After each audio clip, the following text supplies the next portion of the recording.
J'étais bouleversée par les événements de ces derniers jours. J'y songeais avec amertume. L'amertume, on ne la trouve pas seulement dans ce que l'on mange ou ce que l'on boit. On la trouve aussi dans notre âme, dans le désenchantement, dans la déception. Elle s'infiltre dans vos actes, dans vos pensées, dans vos paroles, jusque dans votre sourire. Devais-je vraiment me sentir déçue et leurrée? Ce qui m'arrivait, n'était-ce pas normal? N'était-ce pas une fatalité dans la vie d'un couple? Stéphane essayait de l'interpréter ainsi. Quand je me suis empressée de lui confier mon premier chagrin, il m'écoutait sans vouloir me comprendre. Je l'ai bien senti. Et cela m'a rendue encore plus amère. Il ne m'aime plus, me suis-je dit. Ma tristesse lui est indifférente. Je n'arrivais pas à accepter la lézarde qui s'était formée, ni à la faire disparaître. Elle était là. Elle s'était arrêtée. Elle risquait de se creuser encore, de s'étendre. Je ne la sentais pas diminuer, en tout cas. Stéphane avait cessé de m'habiter. L'habitais-je encore, moi? Ne m'étais-je pas absentée de lui? Comme j'étais mal en moi! Sans Stéphane, je me sentais étrangère à moi-même, vide. C'est atroce de condamner ainsi son espace intérieur en un seul habitant. Il en vient à vous déshériter, à vous chasser de vous-même, sans vous laisser la moindre place. En apparence, rien n'avait changé. Stéphane se conduisait comme auparavant. Mais il ne savait pas guérir la blessure ouverte en mon âme. Il ne le voulait peut-être pas. Allait-elle se cicatriser d'elle-même? Et cicatriser ainsi, n'allait-elle pas continuer à nous séparer? Stéphane était sûr qu'il n'y avait rien à guérir. Il semblait ignorer mon mal, se disant sans doute « Cela va passer tout seul ». Il se croyait, lui, dans son droit. Et moi, je refusais qu'on me considère comme une propriété, et encore moins acquise une fois pour toutes. Était-ce de l'égoïsme? Possible. Je ne faisais pas d'effort pour excuser Stéphane.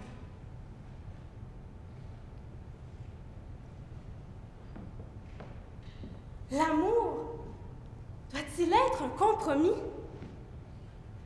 Ne doit-il pas naître d'une lutte incessante pour l'amour de l'autre? Je luttais pour l'amour de Stéphane, tout en restant sur mes gardes, prête à reculer si le sens de mon combat lui échappait. Finirais-je par lui pardonner? Ou la fissure demeura-t-elle? La frontière entre l'égoïsme et le non-égoïsme était certaine. J'étais mère, dans la chambre près de la nôtre, scandant chaque soir nos enfants. Marc, l'aîné, Monique et Jean. Leur chambre était paisible. La lézarde qui me tourmentait n'était pas encore dans leur âme.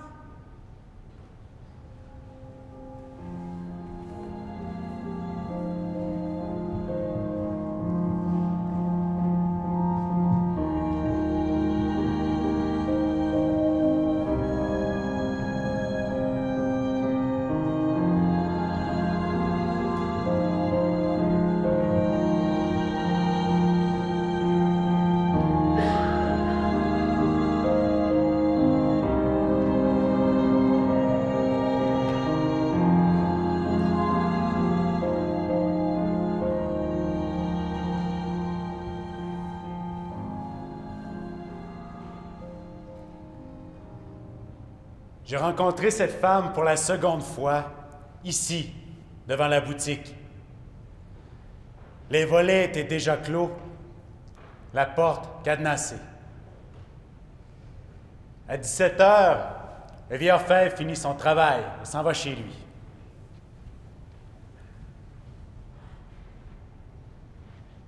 Il ne se rend pas compte, je crois, à quel point son art influence la vie des gens.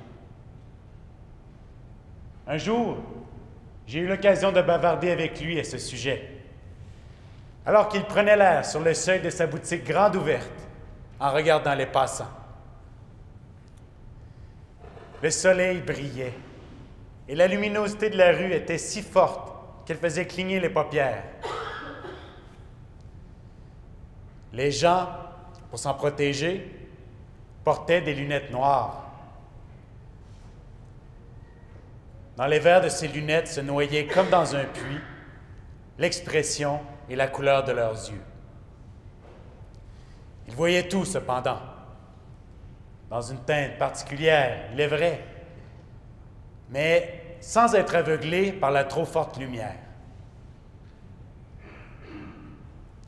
Maintenant, la boutique de l'orfèvre est fermée. Les visages des passants se noient dans la pénombre du soir. Le bijoutier est absent. Sa porte est cadenassée.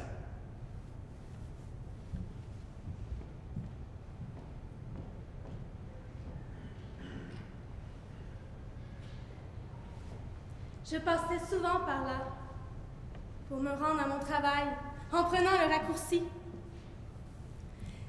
Je n'avais jamais fait attention à cette boutique. Mais depuis l'apparition de la lézarde, les alliances en or m'attiraient.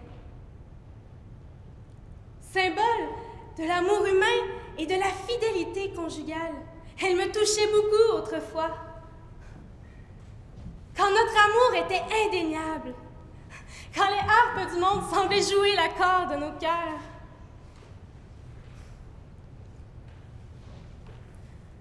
Pourquoi ce silence maintenant, auquel ni l'un ni l'autre ne savons remédier?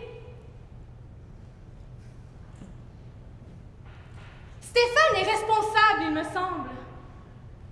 Je n'arrive pas à trouver de faute en moi. Notre vie s'est changée en une pénible existence à deux. Nous avons de moins en moins de place l'un dans l'autre. Il ne nous reste que la somme des devoirs, conventionnels et instables. De moins en moins d'enthousiastes. De moins en moins de liens entre nous.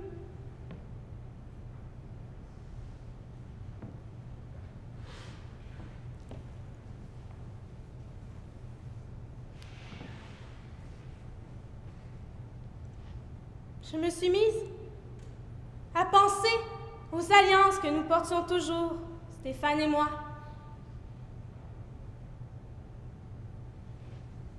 Un jour, me trouvant devant la boutique, je me suis dit, et si je revendais mon alliance? Stéphane s'en apercevrait même pas. Je n'existais plus pour lui.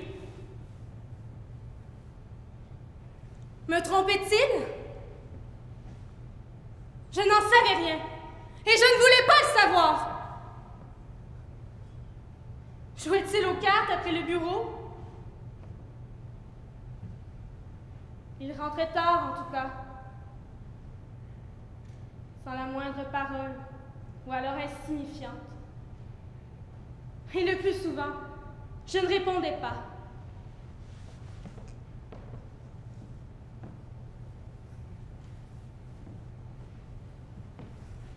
J'ai pris ma décision. Je suis entrée dans la boutique. L'orfèvre prit l'alliance. Il la pesait, l'appréciait, la tournait et la retournait entre ses doigts.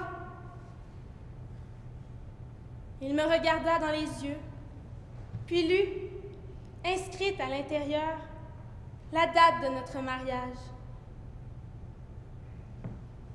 Il me regarda à nouveau et me dit « Impossible d'en tirer 1 milligramme. Ma balance, assez particulière, indique 0. Elle ne pèse pas le métal, mais la vie de l'homme est son destin. Votre mari est toujours vivant. Il me faut les 2 alliances pour la faire bouger. » Honteuse, j'ai repris mon anneau et en silence, je suis sortie de la boutique, suivie, me semble-t-il, du regard de l'orfèvre. Depuis ce jour, je prends un autre chemin pour rentrer chez moi.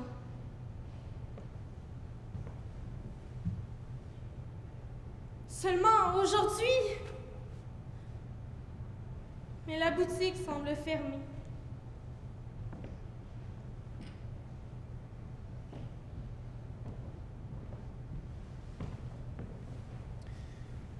Ce n'est pas par hasard que j'ai trouvé cette femme devant la boutique. Mais c'est par hasard que j'ai commencé à lui parler. Elle avait tellement besoin de se confier à quelqu'un. Elle m'a tout dit de sa vie. Le vieil orfèvre l'avait bouleversé par son refus de lui racheter l'alliance, devenue inutile. En l'écoutant, j'ai entrevu l'étendue de l'amour et ses pentes dangereusement abruptes. Si tu glisses sur l'une d'elles, tu risques d'errer en bas, au-dessous de ta route, sans pouvoir remonter. Elle me parlait de Stéphane avec une multitude de détails, comme si je devais être son juge et l'exécuteur du verdict. Le bijoutier était absent. Personne pour confirmer son témoignage.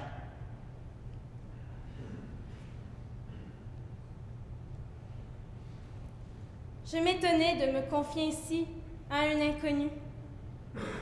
Mais il m'écoutait sans m'interrompre. Je lui parlais comme une femme qui souffre, blessée dans son amour. C'était, à vrai dire, un monologue, préparé depuis longtemps. Une accusation, fait après fait, dont j'étais sûre. Cet homme m'écoutait avec recueillement. Je ne connaissais ni son nom, ni son prénom. Il ne me demanda pas les miens. Pourtant, à un certain moment, il a dit « Anna, tu me ressembles. Vous me ressemblez tous les deux, toi et Stéphane. Je suis Adam. » J'aurais voulu lui demander son adresse, pour lui écrire un jour. À présent, nous marchions. J'étais très à l'aise dans sa compagnie. Il paraissait fort, intègre. On sentait que c'était un homme qui réfléchit et qui souffre. Il n'était pas comme Stéphane. Tout à coup, quand nous nous sommes retrouvés devant la boutique, Adam m'a annoncé. Dans quelques instants, le bien-aimé va passer par ici. C'était pour la consoler de son amour éteint. Le bien-aimé parcourt chemins et routes à la rencontre des gens. Il lit dans leur cœur. Quand l'amour d'un homme est mauvais, il en souffre. Quand un homme est sans amour, il en souffre encore plus. Je lui ai demandé, je m'en souviens, mais pourquoi veux-tu vendre ton alliance? Que veux-tu détruire par ce geste? Ta vie? À chaque instant, nous la vendons. À chaque geste, nous la détruisons. Et après, avoir du courage, ce n'est pas s'éloigner, errer des jours, des mois, des années. C'est revenir à sa place, s'y retrouver. La vie est une aventure, mais elle n'est pas pour autant privée de logique, de rigueur. Il ne faut pas laisser la pensée seule à seule avec l'imagination. Et que faut-il faire? M'a demandé Anna. La laisser avec la vérité, bien sûr.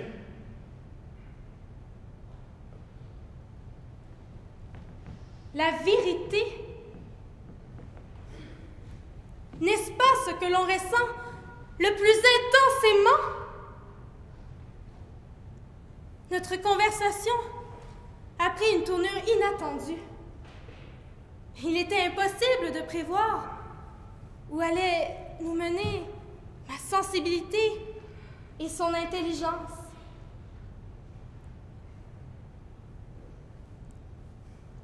Stéphane s'était un peu éloigné de mon esprit.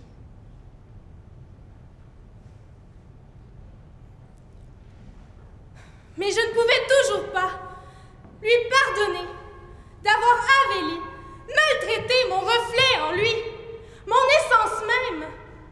J'étais sa femme.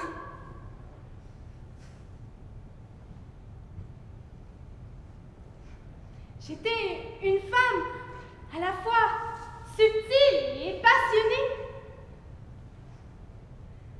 L'amour n'émane-t-il pas des sens et du raffinement? Ce sont eux qui font qu'un être est attiré dans l'orbite de l'autre. Voilà la vérité.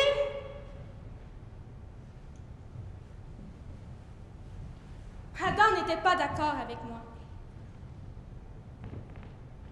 L'amour, selon lui, est la synthèse de deux existences, de deux êtres qui se rencontrent à un certain moment pour fusionner en un seul.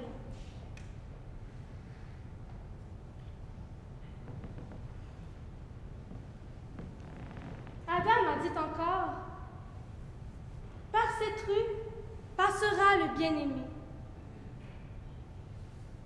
Cette nouvelle, entendue pour la seconde fois, m'a fascinée, éveillant en moi un désir d'aimer quelqu'un de parfait, un homme bon et énergique qui serait tout à fait différent de Stéphane, tout à fait différent. Tout à fait différent. Animée par ce désir soudain, j'ai eu l'impression de retrouver et ma jeunesse et ma beauté. Je me suis mise à courir, à dévisager les hommes qui passaient.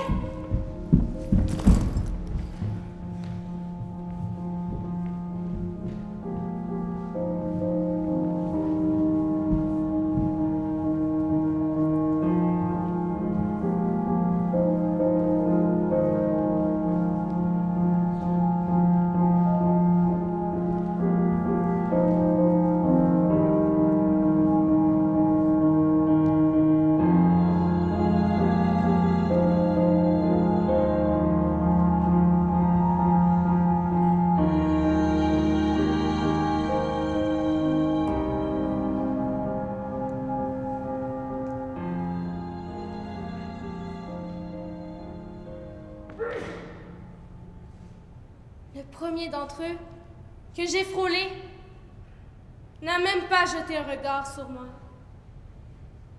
Il semblait préoccupé. Par ses affaires, peut-être. Il avait l'air d'un chef comptable ou d'un directeur d'une grande entreprise. Comme je me heurtais contre lui, il a dit « Pardon. » Mais il n'a pas tourné la tête. Il ne m'a pas regardé. Dommage. J'aurais bien voulu attirer son attention. Je ne sais comment c'est arrivé, mais je voulais plaire à n'importe quel homme. Était-ce ainsi que se traduisait mon désir d'être aimé? J'étais, en tout cas, convaincue d'y avoir droit.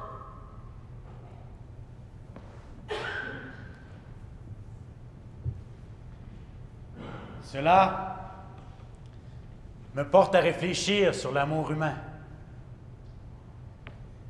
Rien ne paraît être autant à la surface de nos vies. Et rien n'est plus inconnu et secret. L'opposition entre ce qui est apparent dans l'amour et ce qui est mystérieux provoque le drame, l'un des plus poignants de notre existence.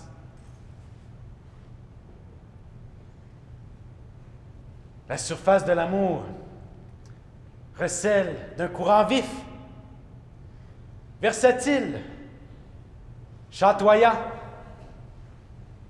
un kaléidoscope d'ondes et de situations d'un charme extrême. Et il est vertigineux, ce courant, au point de vous emporter, hommes et femmes.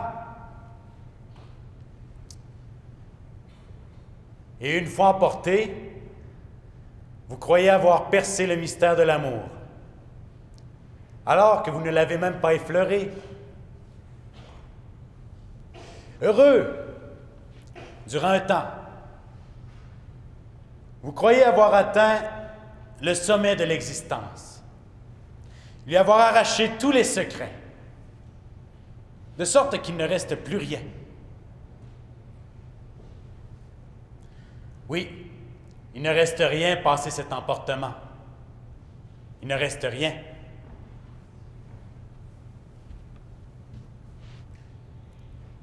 Et ce n'est pas possible qu'il ne reste rien. Ce n'est pas possible. Croyez-moi, l'être humain est un continuum, un tout qui ne finit pas. Il est impossible qu'il ne reste rien.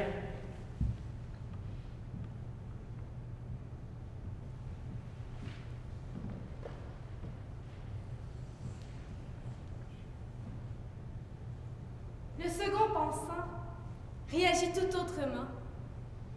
Se sentant dévisagé, il accueillit mon regard et s'arrêta aussitôt.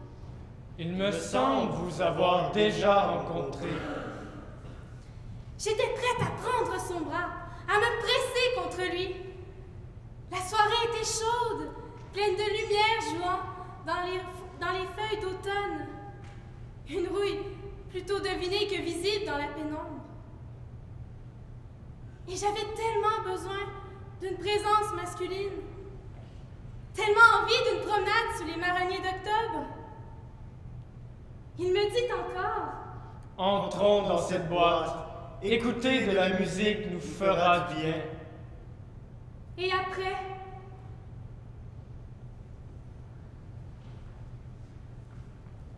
il ne m'a pas répondu. J'ai eu peur de cet après.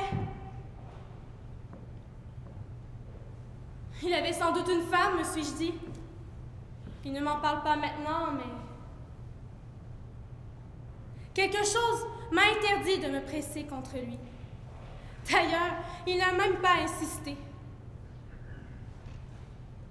Cela m'a encore mieux fait comprendre ce que signifie l'expression femme d'un soir.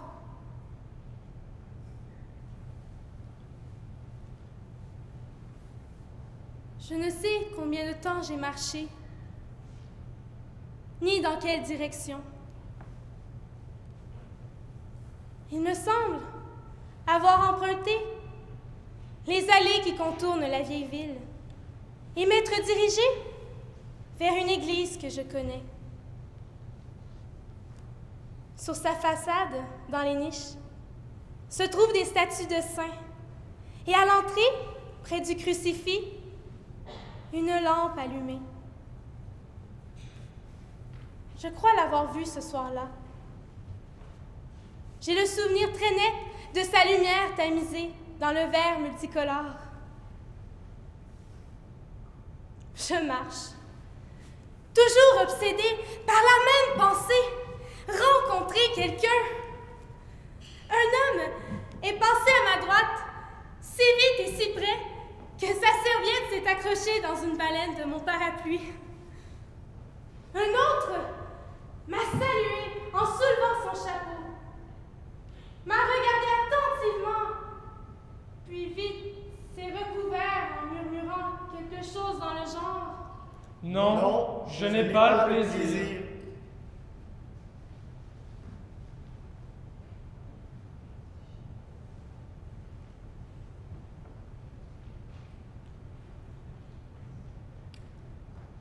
Le trottoir. Le bord d'un trottoir. Je marche sur le bord. Petite fille, je courais tout le long sans que mon pied ne glisse sur la chaussée. C'était le jeu préféré de mes camarades. Nous jouons à qui mieux mieux. Moi, j'ai couru tout le long de l'allée et je n'ai perdu l'équilibre qu'une seule fois. Oh, moi c'est pareil, et sans tomber du tout.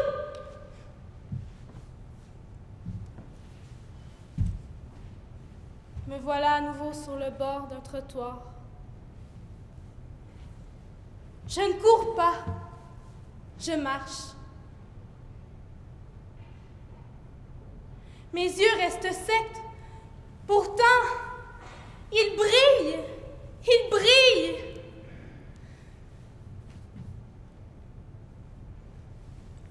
Tiens, une voiture, modèle de luxe, vitre baissée. Un homme au volant. Je m'arrête.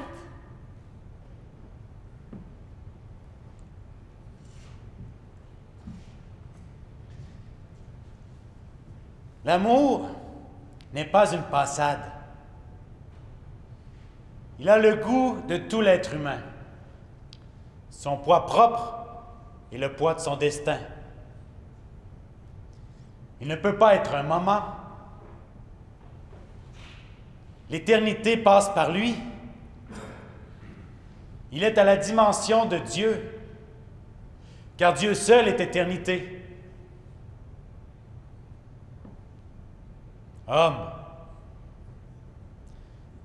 tourné vers le présent,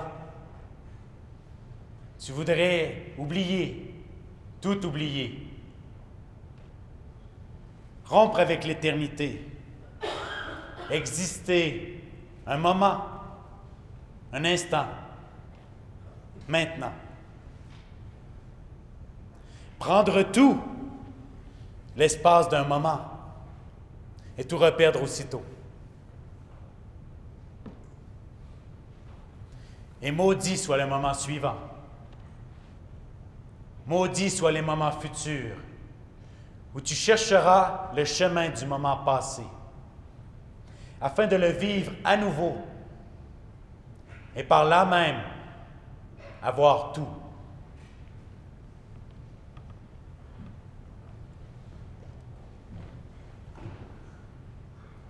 Je me suis arrêtée, détaillant la voiture, la portière, l'homme. Les mots de Stéphane me revenaient. Chérie, j'achèterai une belle voiture. Beau, élégant, nous nous élancerons vers des routes inconnues. L'homme me regarde. Je m'approche. Il baisse encore la vitre. Sa voix est claire, sa voix est chaude lorsqu'il me dit « Me permettrez-vous de vous raccompagner ?» D'un geste, il m'invite à prendre place auprès de lui. Il va démarrer, accélérer. Bientôt, nous roulerons ensemble sur des routes inconnues. Des mains d'homme sur un volant. Comme il est doux de poser sa tête sur les épaules d'un homme, tandis que devant nos yeux se déroule le ruban de la route. Il y aura des lumières partout. De nouveau, je serai quelqu'un. De nouveau, j'existerai. Il me dit encore. Me permettrez-vous de vous raccompagner? Oui, je voudrais qu'il me raccompagne, oui. Non. Adam? Mais où étais-tu passé? Je reviens pour te montrer cette rue. Elle est étrange.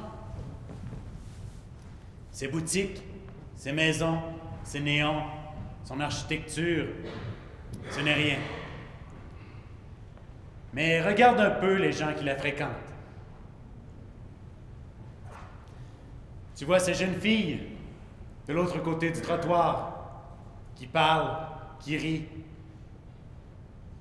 Sais-tu où elles vont? Acheter de l'huile pour leurs lampes éteintes afin qu'elles brillent à nouveau. Ah oui? Ce sont de jeunes filles sages. Compte-les, elles doivent être 4. Les voilà passées. On les verrait plutôt dans de longues robes orientales. Mais que veux-tu? Elles sont habillées pour notre climat et selon nos coutumes. Il n'y a que leurs lampes qui paraissent insolites et étonnent les gens. Mais pas tellement d'ailleurs. À notre époque, personne ne s'étonne de rien. Et là, plus loin, tu vois? Ce sont de jeunes filles folles. Elles ont posé leurs lampes par terre contre le mur et elles dorment. L'une des lampes a même roulé le long du trottoir jusque sur la chaussée. Elles ont plutôt l'air de dormir que de marcher. En effet, elles marchent comme des somnambules.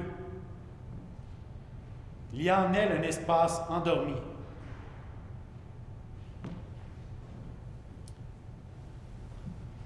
Le même espace est en toi, Anna. Tu allais aussi t'endormir. Je suis venu te réveiller à temps, il me semble. Pourquoi me réveilles-tu? Pourquoi?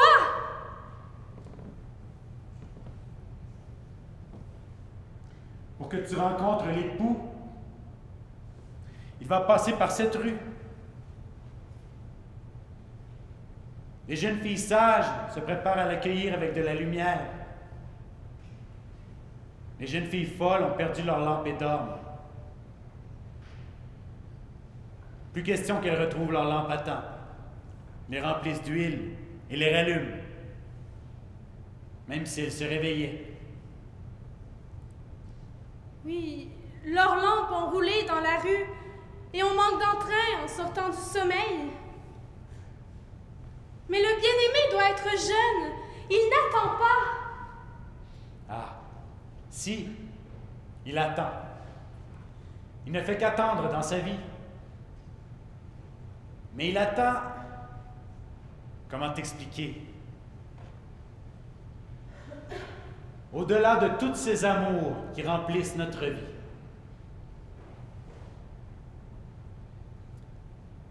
Toi, par exemple, tu ne peux pas vivre sans aimer.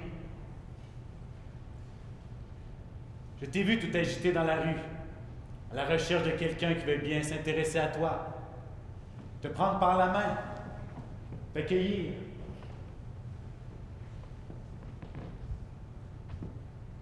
J'ai presque entendu ton âme au désespoir.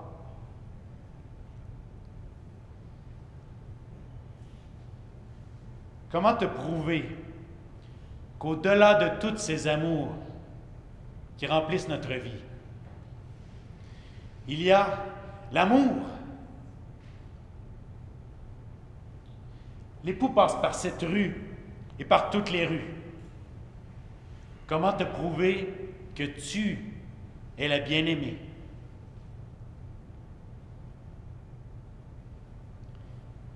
Il faudrait percer une couche de ton âme, comme on creuse la terre d'un sous-bois pour trouver une source dans la verdure de la forêt. Et tu l'entendrais dire alors: ma chérie, tu ne sais pas à quel point tu fais partie de mon amour et de ma souffrance.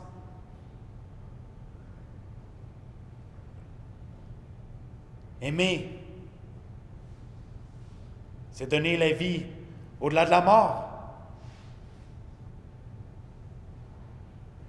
C'est faire jaillir dans les profondeurs de l'âme une eau vive qui brûle ou court sans pouvoir se consumer.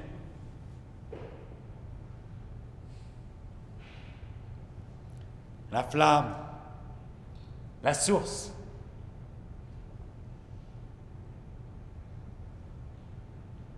Tu ne ressens pas la fraîcheur de la source, Anna. Et la flamme te dévore, n'est-ce pas? Je n'en sais rien. Tout ce que je sais, c'est que tu as parlé à mon âme. Je suis l'une de ces jeunes filles folles. Ce n'était pas la peine de me réveiller. C'est l'heure du bien-aimé. Il approche. Regarde, les jeunes filles sages passent déjà avec leur lampe allumée.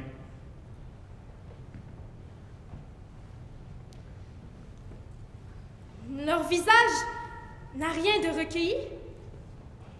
Sont-elles innocentes? Pures? Ou ont-elles eu de la chance dans la vie? Pas comme moi. Je suis folle. Je suis une femme folle. On m'a réveillée et je continue à dormir.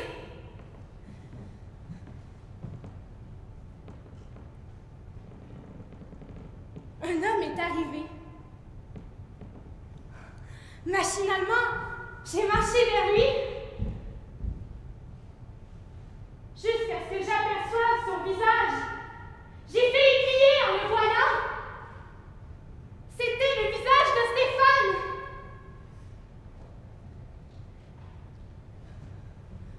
Je sais pourquoi tu recules.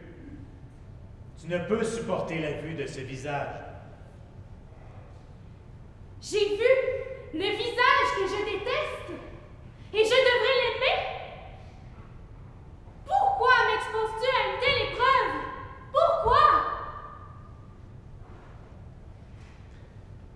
Anna, le visage de tous ceux qui ont captivé notre amour, de ce côté de la vie et de l'existence, ressemble au visage de l'époux. Ils sont tous en lui. J'ai peur. As-tu peur de l'amour? As-tu vraiment peur de l'amour? Oui, laisse-moi. Cesse de me tourmenter. L'époux a le visage de Stéphane et ce visage m'effraie.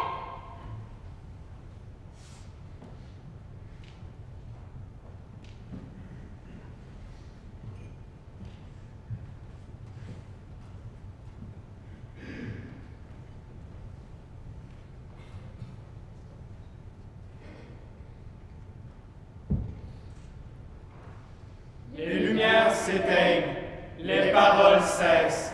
La pensée et le drame demeurent. Les gens ne changent pas. Disloqués par le destin, ils n'arrivent pas à s'unir. Sur le trottoir, la lumière des lampes s'étouffe. Les mèches voudraient boire de l'huile. Elles avalent de l'eau. La pluie tombe, mouille le trottoir et la chaussée. Je suis folle, oh, je suis folle. La flamme ne jaillira pas de l'eau. Allez, disparaissez, illusions et fantasmes. Personne n'est passé. Il n'y avait aucune lumière. Rien ne s'est produit. La verdure des arbres se nourrit de la pluie, ne se laisse pas envahir par la rouille. La pluie tombe, mouille les cheveux d'Anna, les épaules de Stéphane et son par-dessus. Personne ne lui demande de revenir. C'est fini. Tes cheveux sont mouillés parce que c'est la pluie, parce que c'est l'automne, le printemps. Tu n'es pas libre, tu n'es pas différent. Ce n'est que la pluie. Ne pleure pas.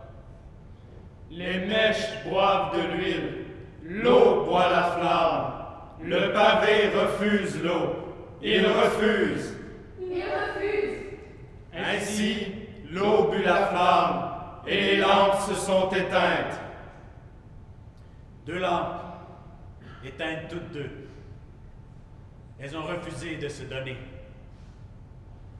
La flamme, la mèche, l'huile. 2 lampes, de refus. La pluie. La nuit tombe.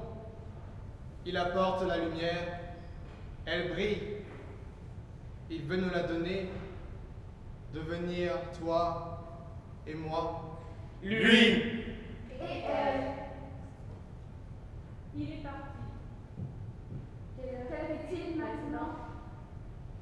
c'est moi. C'est moi. Est-il faible, Stéphane? Les cheveux, les yeux d'Anna sont déjà secs.